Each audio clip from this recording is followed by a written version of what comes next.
Durante la boda de mi hijo, su novia se inclinó hacia mí y me susurró al oído: «Cómpranos una casa o le diré a todo el mundo que estoy embarazada de tu hijo».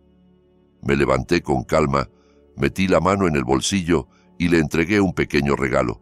Ella empezó a gritar. Esperaba dinero para una vida de lujo, pero lo que recibió fue una dulce venganza. Antes de seguir con todo lo que ocurrió, imagina que esto es un video. Suscríbete al canal y cuéntanos en los comentarios desde dónde nos escuchas, porque la historia que voy a contarte empezó mucho antes de aquella boda. Las muestras de tela estaban desparramadas por todo mi escritorio cuando sonó el teléfono. Llevaba un buen rato comparando tapicerías color vino y azul marino para la sala de exhibición de la tienda de San Pedro, entornando los ojos bajo las luces fluorescentes. Era un jueves por la tarde, uno de esos días tranquilos de febrero en los que el negocio avanza sin sobresaltos. «¿Papá? ¿Papá? ¿Estás sentado?» La voz de mi hijo me atravesó como una descarga eléctrica. Diego nunca llamaba en horario de trabajo, a menos que hubiera pasado algo serio. «¿Qué pasa?», pregunté, enderezándome en la silla mientras mi mente repasaba posibilidades. Un accidente, que lo hubieran despedido, un problema de salud. «No pasa nada malo», soltó atropellado, casi sin aire. «Pasa algo perfecto. Jessica está embarazada. Nos vamos a casar dentro de 2 semanas, el sábado. Sé que es muy rápido, pero cuando lo sabes, ¿no?» Las muestras se me resbalaron de los dedos. Diego, mi hijo, el mismo que había tropezado con 3 compromisos fallidos en sus 20s y que llevaba 5 años evitando cualquier clase de compromiso serio, de pronto estaba hablando de embarazo y boda. «Diego, eso es...». Busqué palabras que sonaran sinceras. «Eso es maravilloso. Me alegro por ustedes». «Quiero que la conozcas bien hoy, papá», insistió. «¿Podemos ir a cenar a tu casa?». Miré el reloj. 3:15 de la tarde. «Claro», respondí. «Los espero a las 7». Cuando colgó, me recosté en el sillón de cuero y me quedé mirando las placas del techo. Diego apenas me había mencionado a Jessica el mes anterior. Ahora estaba embarazada y ya tenían fecha de boda. Todo el calendario se sentía comprimido, apresurado. Quizá era solo mi mentalidad anticuada. Mi esposa Ana y yo salimos 3 años antes de casarnos. Otra generación, otras reglas. Aún así, quería que esto funcionara para él. Lo deseaba con toda el alma. En el mercado elegí 2 buenos rib-eye y un New York, espárragos, papitas cambrai. Para el vino me decidí por un Cabernet de Napa, nada excesivo, pero respetable.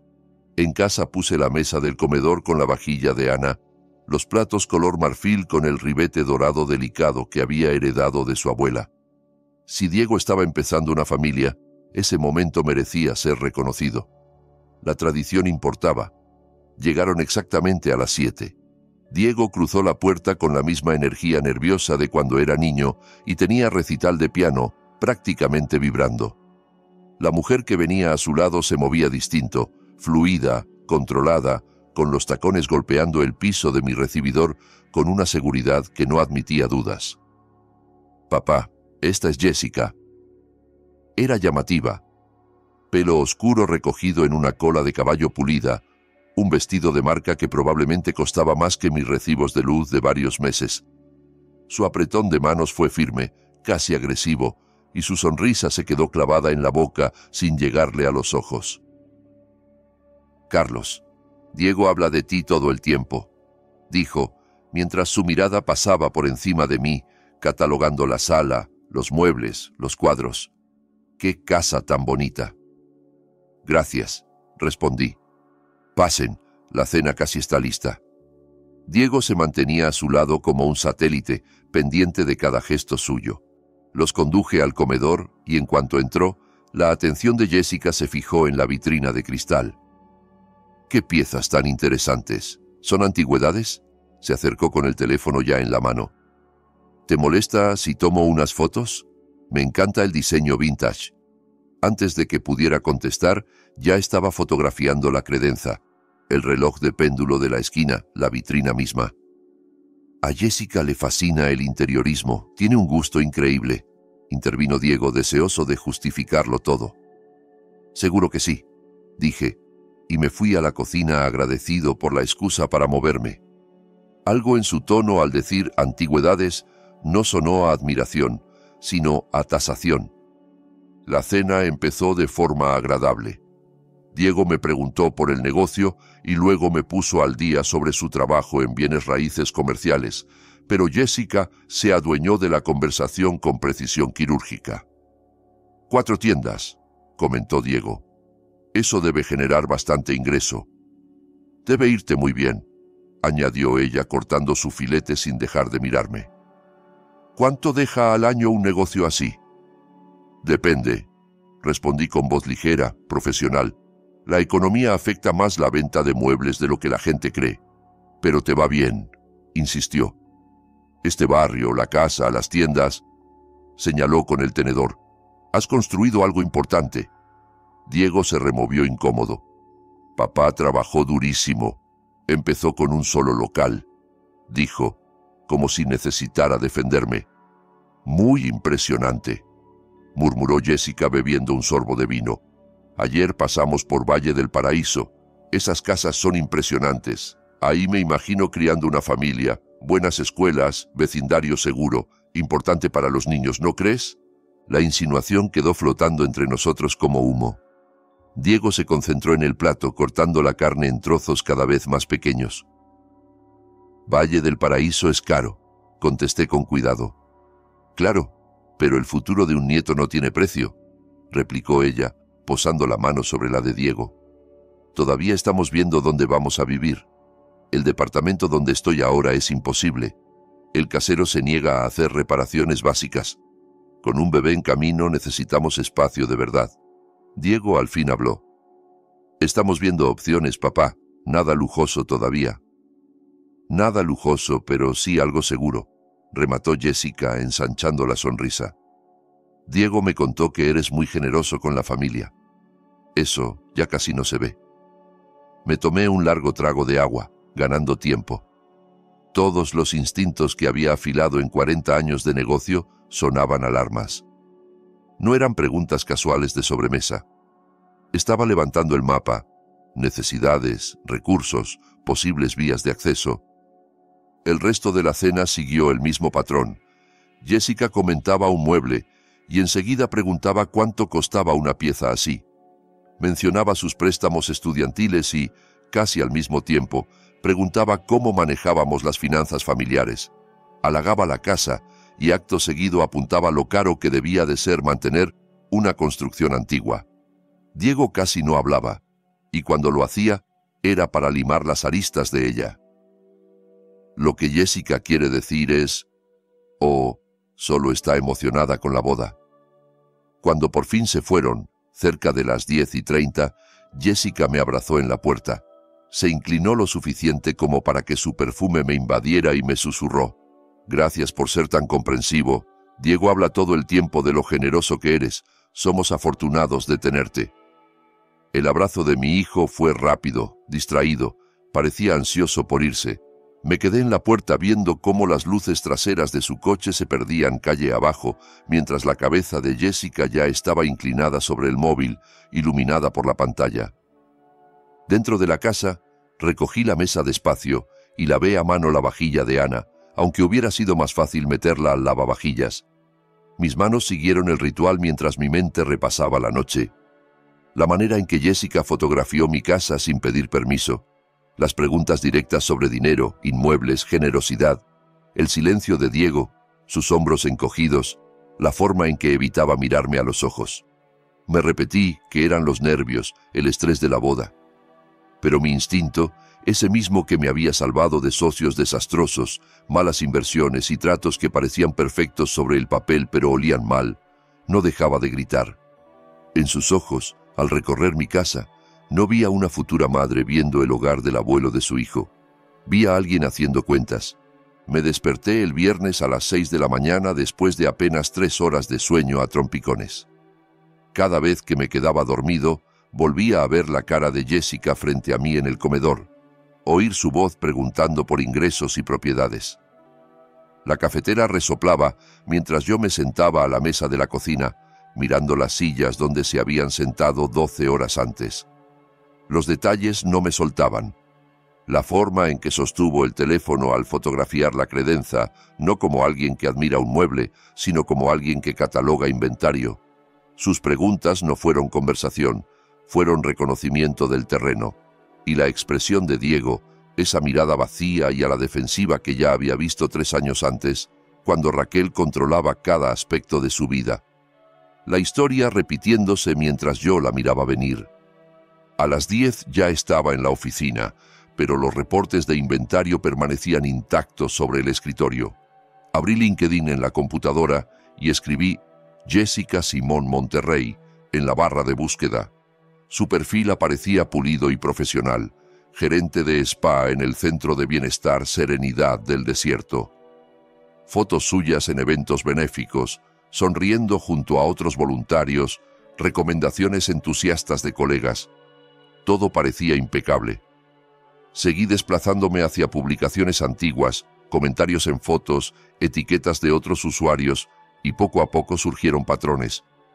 De 2 años atrás, cena en Bourbon Steak con mi novio generoso. De 3 años, fotos en restaurantes exclusivos con distintos hombres en cada una. En los comentarios, un nombre se repetía, Amanda. Otro rico más. Qué suerte tienes, hermana. Esa palabra se me clavó como un anzuelo. Otro. No otro gran tipo ni otro hombre increíble, sino otro rico. Esa era la característica que importaba. Me quedé mirando la pantalla con el pecho oprimido. Teorizar sobre la gente ya es bastante feo. Hurgar así en la vida de alguien se sentía aún peor. Pero Diego era mi hijo, mi único hijo. Y si alguien lo estaba utilizando, si ella lo estaba utilizando, necesitaba saberlo. El teléfono estaba sobre el escritorio. Lo tomé 3 veces antes de decidirme a buscar el contacto de Marcos Jiménez. Nos conocíamos de eventos empresariales y de algunas galas benéficas. Él trabajaba en servicios de verificación crediticia. No éramos amigos exactamente, pero sí cordiales. La conversación fue breve y incómoda. Marcos, necesito un favor, extraoficial. Es sobre la prometida de mi hijo. No me preguntó por qué. Mándame sus datos, dijo únicamente. Me devolvió la llamada a las 4:30. Carlos, esto no existe oficialmente. ¿Entendido? Entendido. Respondí, sintiendo ya el nudo en el estómago. Jessica María Simón, empezó. Su domicilio actual figura en San Nicolás, pero es reciente. El anterior era un complejo de lujo en San Pedro. La desalojaron hace 11 meses por falta de pago. Rentaba en $2.800 al mes. Fui anotando las cifras con letra dura y apretada. Arrastra $43.000 en deudas de tarjetas de crédito, repartidas en 7 plásticos todos al tope. 2 despachos de cobranza ya interpusieron acciones legales. Inició un proceso de bancarrota hace 8 meses, pero nunca lo concluyó. 43.000, repetí en voz baja. Patrón clásico, Carlos, suspiró Marcos. Lleva años viviendo por encima de sus posibilidades. Lo que declara de ingresos no cuadra ni de lejos con lo que gasta. Después de colgar me quedé inmóvil en la silla. $43.000 de deuda, desalojo de un departamento de lujo, 2 demandas. Nada de eso aparecía en sus redes, donde cada foto mostraba ropa de diseñador, cenas carísimas y escapadas de fin de semana, el embarazo, la boda express, los comentarios sobre Valle del Paraíso, todo encajaba. Ella no se estaba casando con Diego, se estaba casando con el acceso al dinero que creía que Diego tenía, o, más precisamente, que yo tenía. Llamé a Diego a las 6:15, ya fuera del horario de oficina, sabiendo que estaría en casa. Había ensayado la conversación muchas veces en mi cabeza, pensaba mantenerme calmado y razonable. Hijo, tenemos que hablar de Jessica. ¿Has revisado su historial financiero? ¿Qué? Su voz se tensó al instante. ¿De qué estás hablando? Le pedí a alguien que investigara su historial de crédito. Dije directo. Diego, Tiene deudas importantes, más de $40,000. La desalojaron de su departamento anterior. Tiene despachos encima. ¿Tú qué hiciste? La explosión me golpeó por el auricular. ¿Mandaste investigar a mi prometida? ¿Llamaste favores para espiarla? Diego, escúchame, insistí. Tiene 7 tarjetas al tope, 2 demandas activas. Es un problema serio, y con un bebé en camino... ¿Cómo te atreves? Su voz se quebró. ¿Sabes lo controlador e invasivo que es esto? Tengo 35 años, papá. No necesito que me fiscalices la vida como si tuviera 15.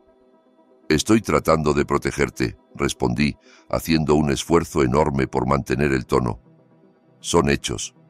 Pagaba una renta que no podía permitirse. Está enterrada en deudas. No soportas verme feliz, escupió. Nunca te ha gustado nadie con quien salí. Raquel, Michelle, Sara, siempre les encontraste defectos. No es cuestión de que me gusten, dije. Es una mujer con un patrón de irresponsabilidad financiera que de pronto aparece embarazada y quiere casarse en 2 semanas. Diego, por favor, solo piensa en los tiempos. No soportas que yo sea feliz con alguien que tú no escogiste, respondió con la voz hecha trizas. Siempre lo supe. Tenías que encontrar la manera de arruinar esto. No me vuelvas a llamar. La línea se cortó. Me quedé con el teléfono en la mano, mirando la pantalla negra.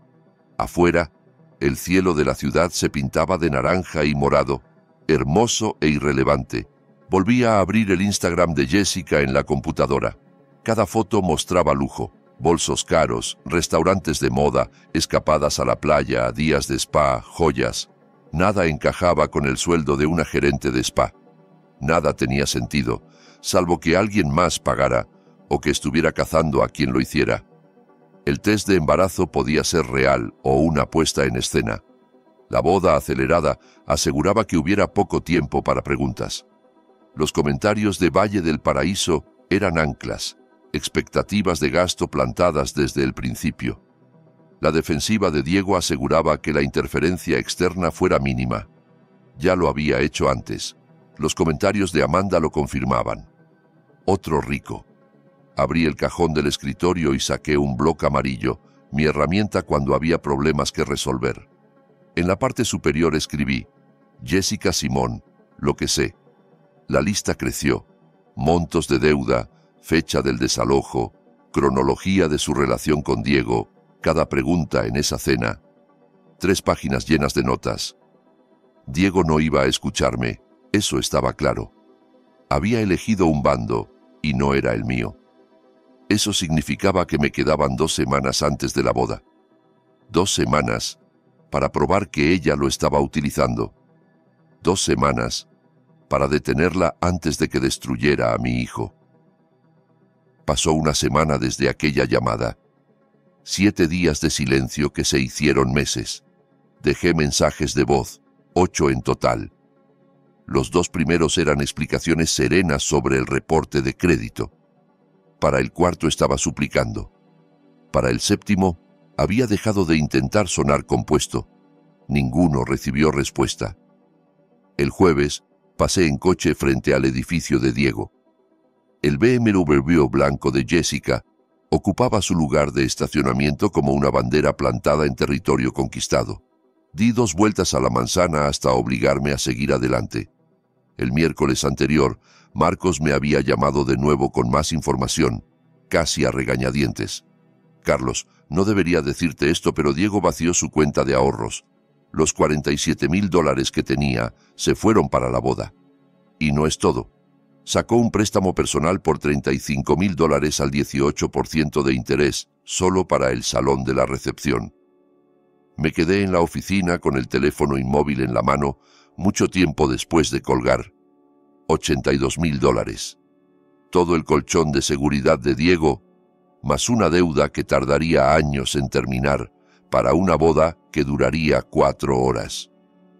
La invitación llegó el sábado por correo, cartulina pesada, letras en relieve, mi nombre escrito con caligrafía elegante, Hotel El Fenicio, San Pedro, ceremonia al mediodía, 22 de febrero. Busqué el salón en internet. Los paquetes de boda empezaban en $80,000. Las mejoras premium del tipo que Jessica exigiría empujaban la cifra de largo por encima de los 6 dígitos. No cuadraban las cuentas. Ni el sueldo de Diego, ni sus ahorros, ni el préstamo alcanzaban para lo que estaba viendo. Alguien más había garantizado los gastos restantes. El lunes llamé a la coordinadora de eventos del hotel, con tono despreocupado. «Estoy preguntando por disponibilidad para la boda de mi hija», mentí. «¿Qué incluye la ceremonia de la boda Paredes del 22?» La mujer me respondió entusiasmada.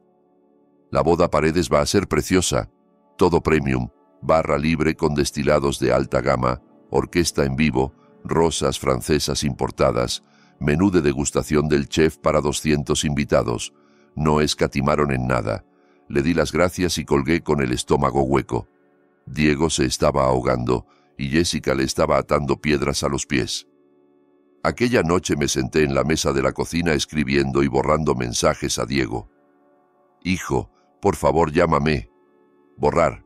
«Diego, estoy preocupado por tus finanzas». Borrar. «Te amo y lo siento». Borrar. Todo sonaba controlador o lastimoso. No mandé nada. El miércoles por la tarde sonó el móvil con un número desconocido. «Carlos, soy Jessica. Tenemos que hablar en privado antes de la ceremonia. Es importante para el bien de Diego. ¿Podemos vernos?» Me quedé mirando el mensaje 10 minutos, leyéndolo una y otra vez. Estaba moviendo ficha, pero ¿en qué dirección? Mi instinto, el mismo que me había salvado de negocios ruinosos durante 40 años, me decía que aquello era una negociación, no una reconciliación. Escribí. «¿Cuándo y dónde?» Respondió en segundos. «Mañana en la noche, en tu casa. Diego cree que estaré en la despedida de soltera, 7 p.m. El jueves por la mañana fui a una tienda de electrónica. El dependiente era joven y entusiasta, orgulloso de los aparatos alineados en las estanterías. «Necesito un dispositivo para grabar reuniones de trabajo», le dije. Me mostró uno del tamaño de una memoria USB. «Este es muy bueno. Batería para 20 horas. Se activa con la voz, así solo graba cuando hay conversación. Audio claro hasta 5 metros». «¿Es legal grabar conversaciones aquí en el estado?», pregunté. «Mientras uno de los que habla sepa que se graba, sí», respondió con seguridad. «Solo es ilegal si ninguno está enterado». Lo compré sin dudar. Ya en el coche busqué las leyes de grabación en el móvil. Confirmé lo que dijo el vendedor. Bastaba con que una de las partes supiera de la grabación. Practiqué cómo activarlo. Un botón lateral, una luz roja breve y luego nada. En casa hice una prueba, leyéndole el periódico en voz alta y luego reproduciendo el audio. Mi voz sonaba rara, distante, pero cada palabra se entendía. Fuera lo que Jessica quisiera realmente, lo tendría grabado. El viernes a las 7 la vi desde la ventana cuando el BMW entró en mi cochera. Bajó del coche con un suéter rosa suave, maquillaje discreto, el pelo suelto sobre los hombros. Parecía joven, vulnerable, cada detalle calculado para proyectar inocencia. Activé la grabadora en el bolsillo de la chaqueta antes de abrir la puerta. La luz roja parpadeó una vez. «Carlos, gracias por recibirme», dijo con una sonrisa de disculpa ensayada. «Sé que las cosas han estado tensas. Quería pedirte perdón. Estuve muy insistente en la cena. Estrés de la boda, ¿sabes? No quise parecer materialista». La conduje a la sala. Se sentó en el sofá, aceptó un vaso de agua y adoptó una expresión dulce. «Diego te quiere muchísimo. Esta distancia entre ustedes lo está matando. Quería arreglar las cosas antes de la boda. ¿Podemos empezar de nuevo?» Sus ojos, grandes y sinceros, habrían engañado a cualquiera que no supiera lo que yo sabía. «Te agradezco que hayas venido, Jessica», contesté. «Yo también quiero que Diego sea feliz». Sonrió aliviada y entonces, con cuidado, deslizó el verdadero motivo. «Hay una cosita nada más. Diego está muy agobiado por el dinero. La boda se nos fue un poco de las manos». Hizo una pausa, dejando que el silencio trabajara. Me preguntaba si podrías ayudarnos con el tema de la casa después de la boda, solo un tiempo, hasta que nos estabilicemos. Era una prueba. Estaba tanteando mi disposición a dar dinero, midiendo mi resistencia. «Podemos hablar de eso después de que se casen», respondí con cautela. «De momento, enfoquémonos en la boda». Su sonrisa se tensó. No era la respuesta que quería, pero asintió y se fue 15 minutos después. Cuando las luces de su coche desaparecieron, me senté en la sala a oscuras y puse la grabación. Su voz salió nítida, cada inflexión intacta. Al día siguiente sería la boda. Fuera lo que realmente buscara, lo pediría entonces, y yo estaría listo. El sábado amaneció frío y luminoso. Dormí 3 horas. El resto de la noche lo pasé dando vueltas en la habitación, imaginando escenarios. Ninguno me preparó para lo que pasó. El Hotel El Fenicio se extendía al pie del cerro como un palacio. Llegué a las 10 y observé a los ballet corriendo hacia los coches recién llegados con sus uniformes impecables. El dinero se respiraba en cada detalle, el piso lustroso, las palmeras enormes, las columnas de mármol. Había esculturas de hielo en forma de cisnes a la entrada, seguramente carísimas. Arreglos florales de 3 metros flanqueaban el pasillo, olas de rosas blancas y orquídeas. Calculé mentalmente, unos $5.000 en flores, quizá más. Los amigos de Diego iban llegando, mujeres en vestidos de diseñador, hombres en trajes caros. Reconocí algunas caras de sus años de universidad. Todos lucían exitosos, consolidados, justo el público que Jessica quería como testigo de su triunfo. Toqué el bolsillo de la chaqueta, sintiendo el peso mínimo de la grabadora. El móvil vibró. Sala de descanso de invitados, segundo piso, ala este, 11 de la mañana, a solas. Recorrí el hotel hasta la sala donde sería la ceremonia. El salón estaba transformado en algo digno de una revista de bodas de lujo. Candelabros de cristal multiplicaban la luz sobre cientos de rosas blancas. Sillas doradas perfectamente alineadas para 200 invitados. Un cuarteto de cuerdas afinaba en una esquina. Una fuente de champaña ya corría, burbujas atrapando destellos. Por la puerta entreabierta alcancé a ver a Diego rodeado de sus amigos, riendo, acomodándose el moño, consultando el reloj. Se veía realmente feliz. El pecho se me apretó al verlo. A las 11 en punto subí la escalera hacia el segundo piso. La sala de descanso estaba vacía, silenciosa, con ventanales de piso a techo que daban al cerro. Activé la grabadora. La luz roja parpadeó una sola vez y la devolví al bolsillo. Jessica entró a las 11:03, cerrando la puerta con cuidado detrás de sí. El vestido era impresionante, seguramente de Vera Wang. Seda elegante, pedrería delicada en el corpiño. El maquillaje perfecto, el peinado recogido en un moño elaborado, pendientes de diamantes atrapando cada rayo de luz. Parecía una princesa de cuento, pero sus ojos eran pura aritmética. «Carlos, gracias por venir antes», dijo con una sonrisa cálida y ensayada. «Sé que las cosas han sido difíciles». Asentí sin decir nada. Caminó hasta la ventana. «Hace un día precioso. Diego está tan feliz. Le duele que tú y él estén peleados», comentó. «Lo único que quiero es que sea feliz», respondí con cuidado. «Siempre ha sido lo único que he querido». Se volvió hacia mí con la misma sonrisa que no alcanzaba los ojos. «Entonces, deberíamos hablar de cómo asegurarnos de que lo sea, para siempre». La palabra «siempre» quedó colgando entre nosotros como una hoja de guillotina. Su tono cambió. De pronto hablaba como en una negociación. «Carlos, seamos prácticos. Diego y yo necesitamos una casa, en Valle del Paraíso, de al menos $850.000. Jessica, eso es una cantidad considerable». Empecé, pero me interrumpió. «Estoy embarazada. Necesitamos un espacio digno. Ahora eres abuelo. Eso debe significar algo, ¿no?» «Puedo ayudar con el enganche», dije.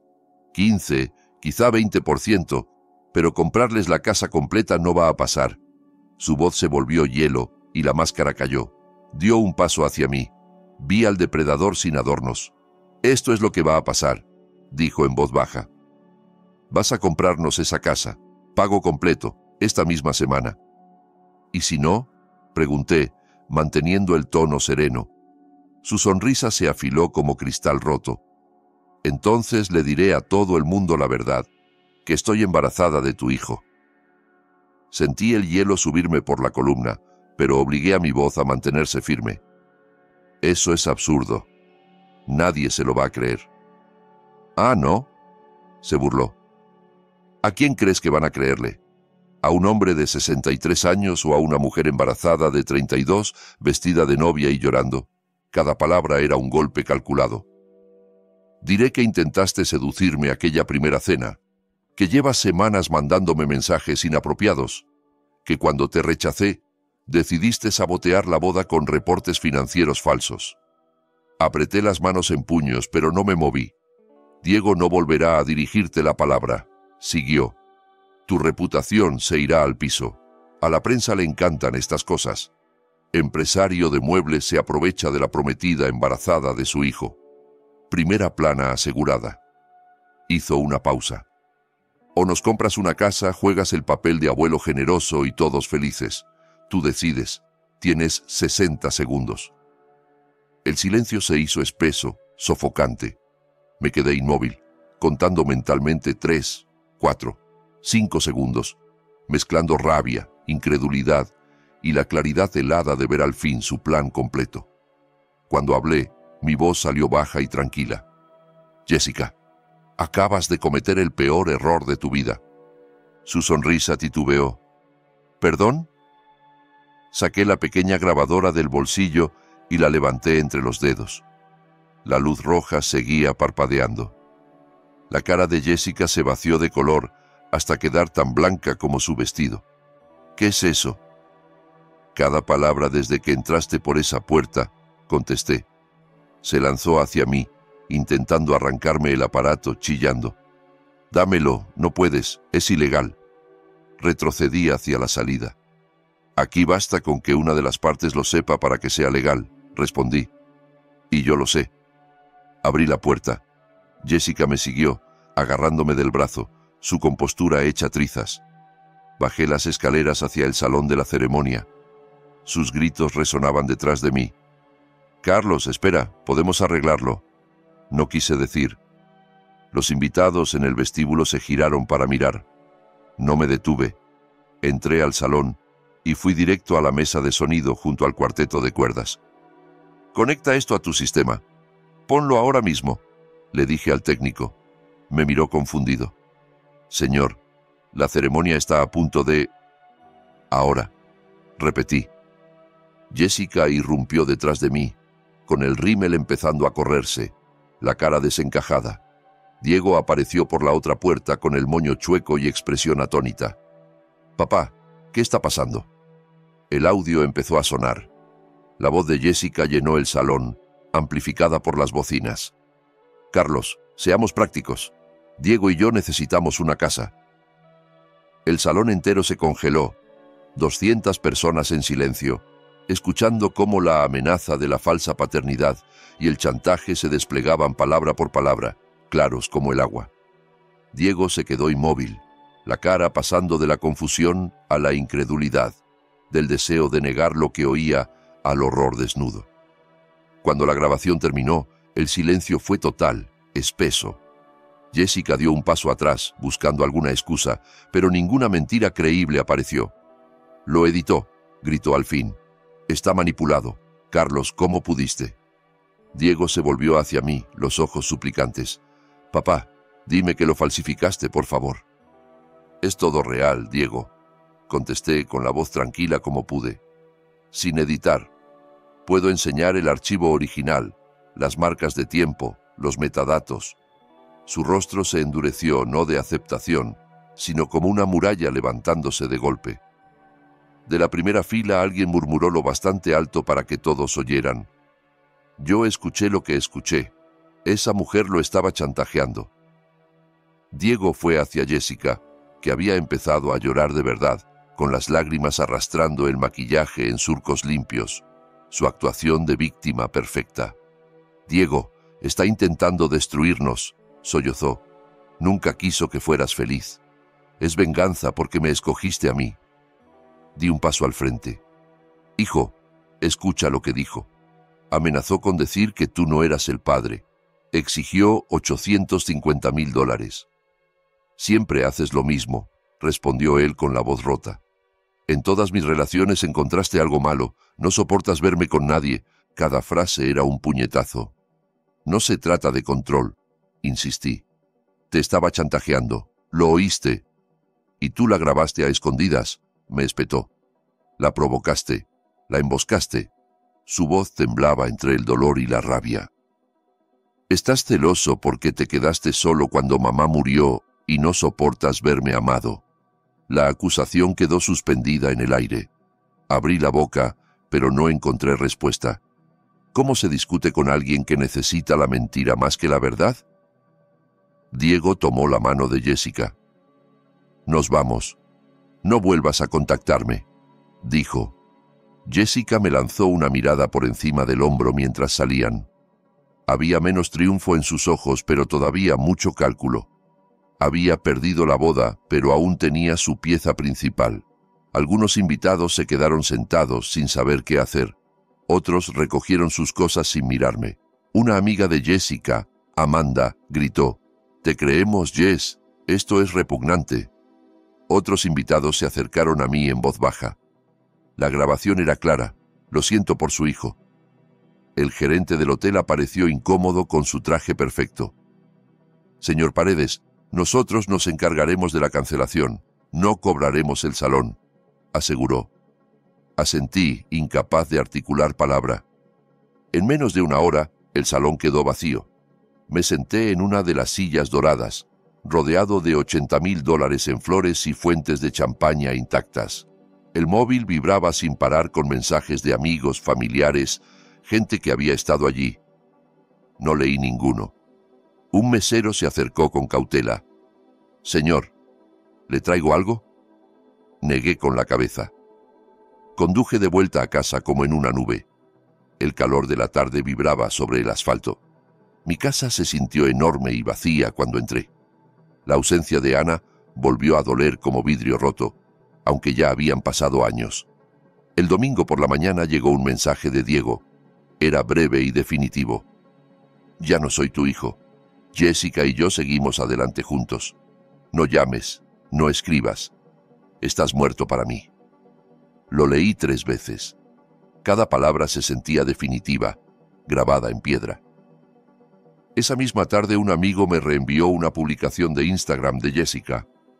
La foto la mostraba en ropa sencilla, ojos rojos de llorar, sin maquillaje, una autenticidad cuidadosamente construida. El texto decía: «Rota es poco. El padre de Diego saboteó nuestra boda porque no soporta que alguien ame a su hijo.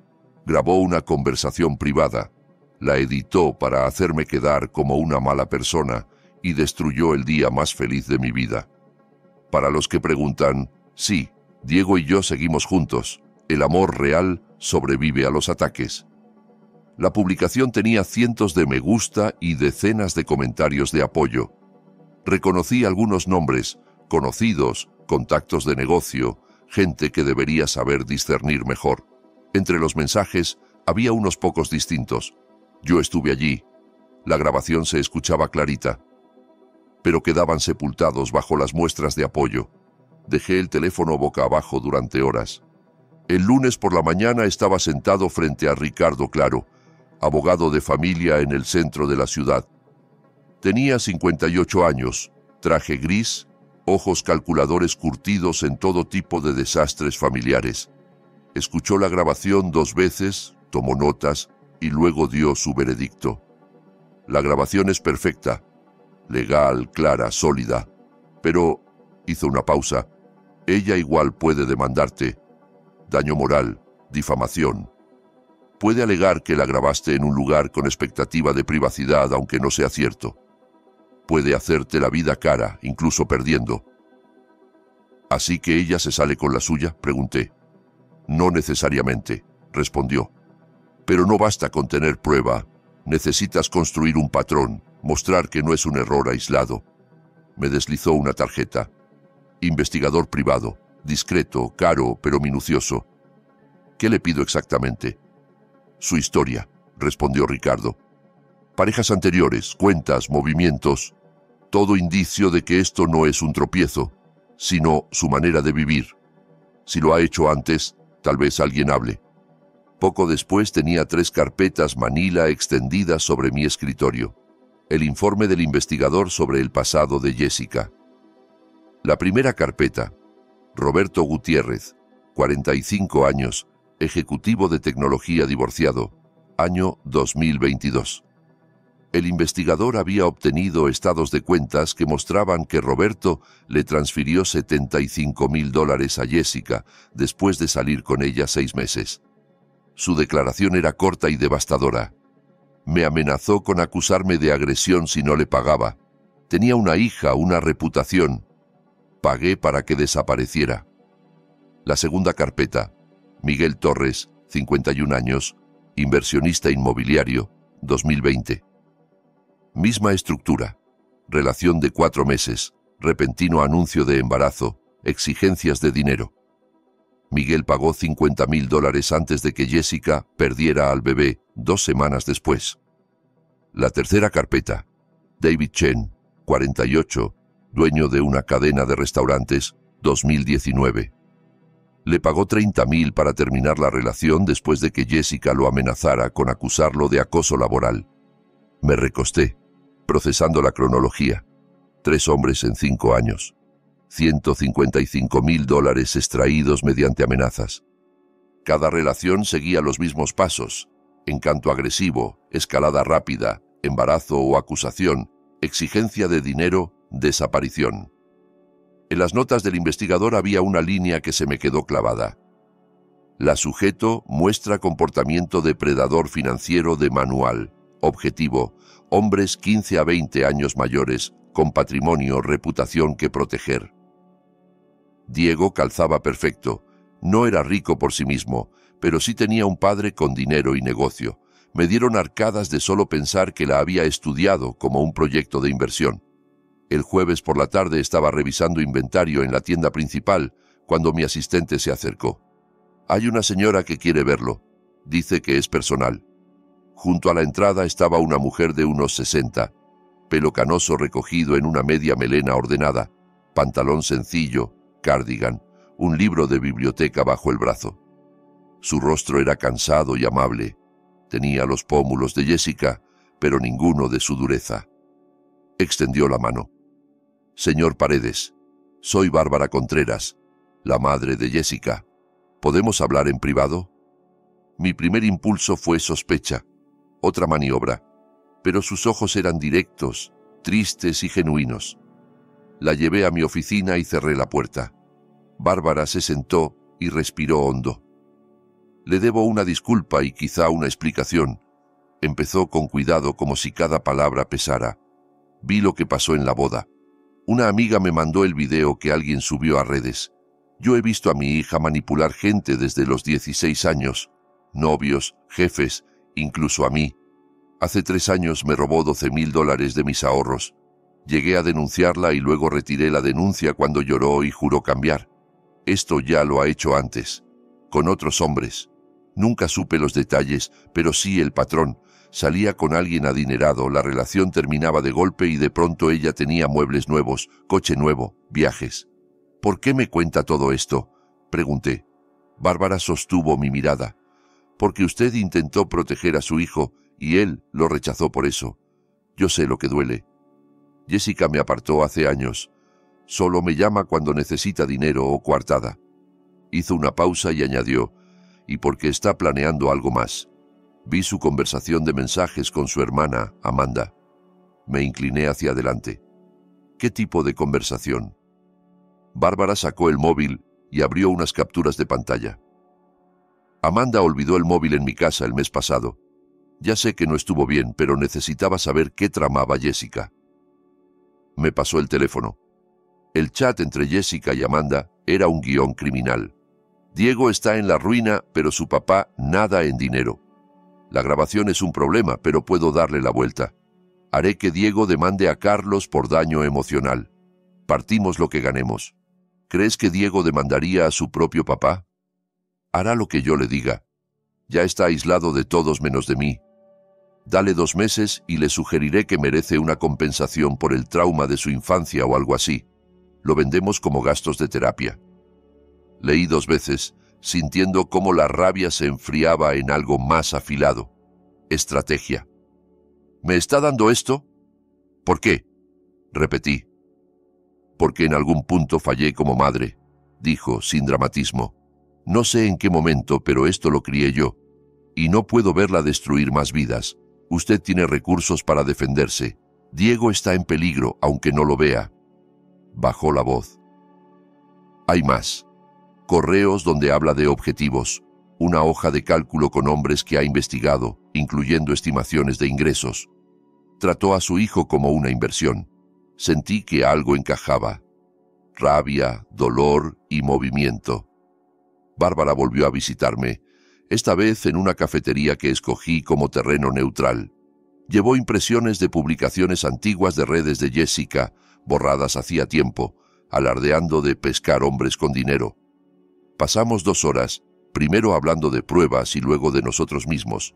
Yo le conté de Ana, de cómo llevaba años sobreviviendo en piloto automático. Ella habló de su exmarido, del silencio de una casa con hijas distantes. Entre los papeles y las confidencias se movió algo más. Reconocimiento, consuelo en la herida compartida. Unos días después, me envió por correo electrónico un archivo devastador. La hoja de cálculo de proyectos de Jessica. Abrí el documento. Encabezados de columna, nombre, edad, patrimonio estimado, vulnerabilidades, cronología, ganancia esperada. Ahí estaba. Diego Paredes, 35, salario 85.000, pero padre dueño de 4 tiendas, culpa paterna, aislado, desesperado por demostrar independencia, 6 a 8 meses, 500.000 a 1 millón. Encima de su nombre había otros 9 con anotaciones, completado 75 capa, completado 50 capa, fallido, demasiado listo, fallido, acuerdo prenupcial. Envié el archivo a Ricardo de inmediato. Su respuesta fue clara. Esto lo cambia todo. Ya no es solo defensa, podemos acusarla formalmente por fraude, pero hay que decidir cuándo mostrar las cartas. Bárbara y yo nos vimos otra vez en la cafetería. Le enseñé el correo de Ricardo. ¿Qué buscamos más, proteger a Diego o castigar a Jessica?, me preguntó. Pensé en ambas cosas, pero la respuesta fue simple. Primero, proteger a Diego, aunque me odie por hacerlo. Entonces lo haremos con cuidado, dijo ella, y dejó la mano cerca de la mía sobre la mesa. Juntos. El siguiente giro llegó por correo certificado una mañana de martes. Firmé en la cochera, reconocí al instante el membrete del despacho. Demanda civil. Jessica Simón y Diego Paredes contra Carlos Paredes. La leí de pie, bajo el sol implacable. Causas alegadas. Daño moral, difamación, interferencia ilícita en relaciones comerciales. Daños reclamados, $500.000. El relato que construyeron los abogados de Jessica era impecable en su forma. Un padre celoso, controlador, que manipula grabaciones para destruir la felicidad del hijo. Diego había estampado su firma. Esa firma dolía más que cualquier párrafo. Esa tarde me senté frente a Ricardo. Él ya había garabateado anotaciones en rojo en cada página. Es agresiva, pero floja en el fondo, comentó. Alegan que la grabación fue fabricada. Nosotros traemos peritaje de audio, metadatos, fecha, hora. Alegan que saboteaste negocios. Tendrían que probar que el banco actuó por algo que tú hiciste, y no pueden. ¿Pueden ganar?, pregunté. Ganar no, pero meter ruido sí. Jessica apuesta a que prefieras pagar a pasar por todo esto. No pienso pagar, respondí. Ricardo sonrió con filo. Bien, porque ya tengo listo el contraataque. Fraude, intento de extorsión, chantaje. Tenemos testigos, las víctimas previas, la cuenta en el extranjero, la hoja de cálculo, los chats con Amanda. Si entramos a fondo, Jessica no podrá repetir este esquema nunca. Mientras tanto, me enteré por un conocido de negocios de que Diego había perdido su trabajo. No renunció, lo corrieron, me contó Marcos. Lleva semanas sin concentrarse, discutiendo con todo el mundo. Hace poco explotó contra su jefe, ya no pudieron sostenerlo. Diego adoraba ese trabajo, llevaba 7 años allí. No es el mismo, remató Marcos. Parece agotado, flaco, apagado. Lo que sea que esté pasando con esa mujer lo está destruyendo. Colgué y enseguida escribí un correo larguísimo que luego borré. Al final mandé algo simple. Hijo, supe lo del trabajo. Por favor, háblame. Sea lo que sea, estoy aquí. Esta demanda no cambia que te quiero. Lo mandé a su correo personal, al del trabajo, por mensaje de texto. Nada. Mensajes no leídos, correos rebotados. Jessica le había cerrado todas las puertas. Empecé a mandarle cartas a la antigua, a mano, en papel bueno. Una cada pocos días. Ninguna decía lo mismo. En una le describía punto por punto la evidencia. En otra le hablaba de cuando era niño y hacíamos juntos los deberes en la mesa de la cocina. En otra le ofrecía ayudarle económicamente sin condiciones, solo por sacarlo a flote. Ninguna tuvo respuesta. Supe por Amanda, a través de Bárbara, que Jessica abría el correo antes que él. Probablemente leía todo antes de decidir qué podía llegar a Diego. El silencio se volvió peor que la rabia. Significaba aislamiento absoluto. Una tarde de miércoles, Bárbara me llamó con la voz tensa. Amanda dice que Diego va a poner en venta el departamento. Sentí que todo se me hundía. Era su único patrimonio real. Jessica lo convenció de que necesitan el dinero para vivir mientras se estabiliza y para pagar abogados, explicó. Amanda oyó cómo hablaban. Jessica ya tiene agente inmobiliario. En esa zona se va a vender rápido. Hice cuentas. Lo había comprado en 240.000. Ahora valdría unos 290.000. Después de la hipoteca, quizá le quedaban $80.000 limpios. Jessica quemaría ese dinero en meses. Pensé en comprarlo en secreto a través de una sociedad, solo para que no lo perdiera, pero Ricardo me frenó. Algún día se enteraría y lo tomaría como otra maniobra de control. La demanda seguía su curso. Ricardo preparó 2 estrategias, una defensiva, otra agresiva. Con la defensiva nos limitábamos a desmontar las acusaciones y poco más.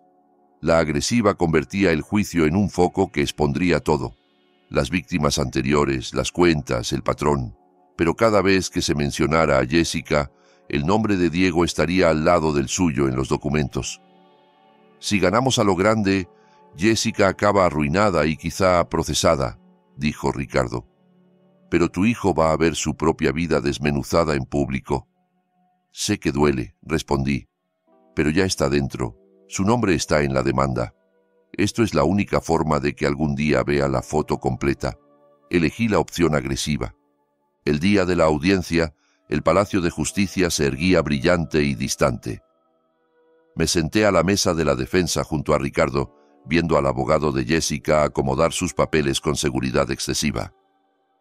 La jueza Morales presidía, cincuentona, mirada aguda, fama de no tolerar tonterías. El abogado de Jessica pintó su cuadro con dramatismo, un padre envidioso, controlador, que grabó en secreto a una futura nuera vulnerable y destruyó su boda por puro egoísmo. Diego estaba sentado detrás de Jessica, en las bancas para el público.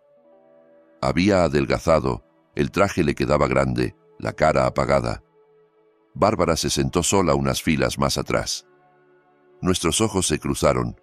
Asintió, dándome ánimo silencioso. Ricardo esperó su turno con paciencia de cazador. Cuando le tocó, no adornó. Su señoría, esto no es la historia de un padre tóxico. Es la historia de una depredadora profesional del dinero que ha repetido exactamente el mismo patrón con al menos 3 víctimas anteriores. Empezó. Presentó primero el peritaje de audio, un experto explicando con calma que la grabación era auténtica, sin cortes ni ediciones, con metadatos y marcas de tiempo intactas. El abogado de Jessica objetó una y otra vez. La jueza lo fue callando. «Voy a escuchar la prueba, licenciado», dijo seca.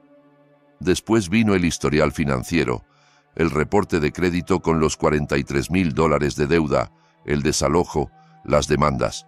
Luego la constitución de la empresa Serenidad Wellness Holdings, en Delaware, con Jessica como única dueña, pese a haberle dicho a Diego que serían socios.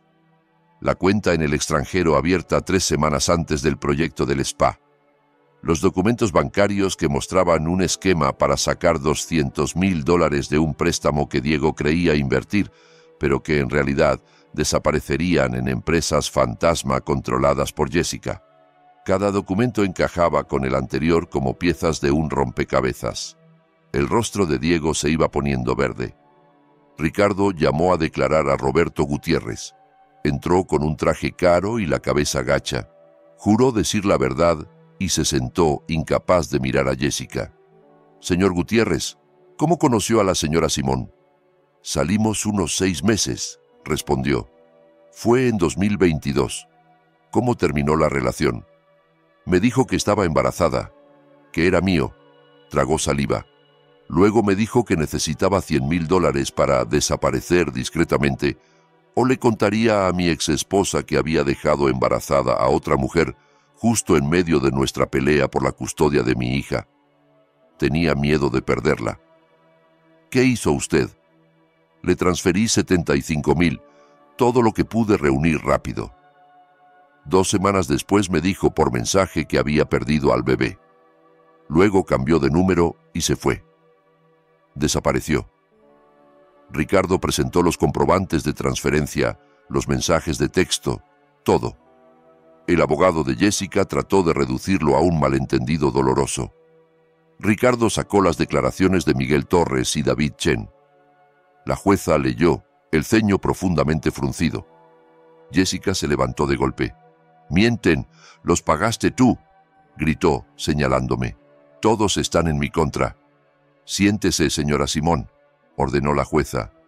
Una palabra más fuera de turno y la sacó de la sala. Al final, Morales habló sin rodeos. «He visto suficiente. Esta demanda no solo carece de mérito, es parte de un patrón preocupante de fraude y extorsión. La grabación presentada por el señor Paredes es legal y muestra claramente un intento de chantaje. Las reclamaciones de la señora Simón son infundadas. Esta demanda queda desestimada con perjuicio». Golpeó la mesa con el mazo. «Además, la señora Simón deberá cubrir las costas legales de la parte demandada por $47,000. Y remitiré este expediente al Ministerio Público para que revise posibles cargos por fraude y extorsión». Se levanta la sesión. Salimos al calor de la tarde. Ricardo estaba exultante. Fue mejor de lo que esperaba. Esta jueza no remite casos al fiscal porque sí. Jessica está contra las cuerdas. Bárbara me abrazó rápido, contenida pero con un brillo de alivio en los ojos. Y entonces vi a Diego de pie junto a un parquímetro, solo, con cara de perdido. Jessica estaba a unos metros pegada al teléfono, discutiendo con alguien. Me acerqué despacio. «Hijo», dije. Él me miró y por primera vez en 6 meses me vio de verdad. «Papá, esos hombres, lo que dijeron...» Su voz se quebró. ¿De verdad hizo todo eso? Lo sé, Diego. Lo siento. Ojalá hubieras podido enterarte de otra forma, pero necesitabas verlo. ¿Y lo del embarazo? ¿Y la cuenta esa en el extranjero? Nada de eso era... No lo creo, hijo, contesté. El investigador encontró pruebas de que te investigó antes de conocerte. Tus ingresos, las tiendas, todo. Te eligió. No fue casualidad. Diego se apoyó en el poste del parquímetro como si se le doblaran las rodillas. Vendí mi departamento. Dejé mi trabajo. Te demandé. Todo por alguien que acaba de llamarme idiota delante de medio juzgado, que nunca estuvo embarazada, que nunca fue real. Dijo, con un hilo de voz. Me acerqué un paso más. No estabas ciego. Estabas manipulado por una profesional. No es lo mismo. Respondí. No me queda nada. Murmuró. No tengo trabajo, no tengo casa, no tengo dignidad. Tienes a tu padre, dije, y lo abracé. Fue el primer abrazo en 8 meses. Siempre me has tenido, Diego. Eso nunca cambió. Ni un día. Él se derrumbó por completo y lloró contra mi hombro como no lo hacía desde niño. Lo sostuve en medio de ese estacionamiento, sintiendo cómo por fin algo se recolocaba en su sitio. Dentro del restaurante donde Jessica se había refugiado, los agentes llegaron poco después. Yo había avisado por adelantado, entregado las capturas de mensajes con el nuevo plan que tramaba junto a Bruno Muñoz, ex socio de Diego, para fabricar documentos y acusarme de malversar una inversión inexistente. Ella y Bruno estaban sentados con una carpeta de contratos falsos en la mesa cuando los policías se presentaron. Intentó salir por la puerta trasera, pero ya era tarde. Los detuvieron por conspiración para cometer fraude y falsificación de documentos. A la mañana siguiente su abogado consiguió que saliera bajo fianza, pero Jessica desapareció de la ciudad con los $47,000 que debía pagar en costas.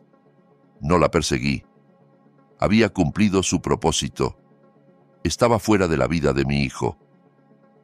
Agosto llegó con las primeras lluvias fuertes del verano, limpiando el aire pesado. Diego se mudó temporalmente al cuarto de huéspedes. Empezó terapia, mandó currículums, buscó trabajo. El proceso fue lento. Reconstruir una vida tarda mucho más que destruirla. Pero día a día vi regresar a mi hijo. Volvieron las sonrisas en el desayuno, el interés por los pequeños temas, las ideas sobre el futuro. Una tarde estábamos en la terraza, Diego, Bárbara y yo, con el cielo encapotado. Le tomé la mano a ella. «Tenemos algo que decirte», le dije a Diego. «Bárbara y yo nos vamos a comprometer». La reacción de Diego nos sorprendió. Sonrió, de verdad. «Ya era hora, papá. Ella está muy por encima de tu liga», bromeó. Bárbara soltó una carcajada y yo sentí algo que creí perdido: plenitud. A finales de mes organizamos una pequeña reunión de compromiso en casa. 20 personas, nada ostentoso, todo auténtico. Bárbara llevaba un vestido azul sencillo y estaba radiante. Diego se colocó a mi lado como testigo principal, con algo de peso recuperado y otra vez claridad en la mirada. Cuando llegó el momento de los brindis, Diego golpeó su copa con una cucharita. «Quiero decir algo», anunció. El murmullo se apagó. Durante meses pensé que mi papá era el enemigo, controlador, celoso, empeñado en arruinar mi felicidad. Empezó. Le grité, lo odié, lo demandé. Y él siguió firme. Trató de poner un muro entre mí y un peligro que yo no quería ver.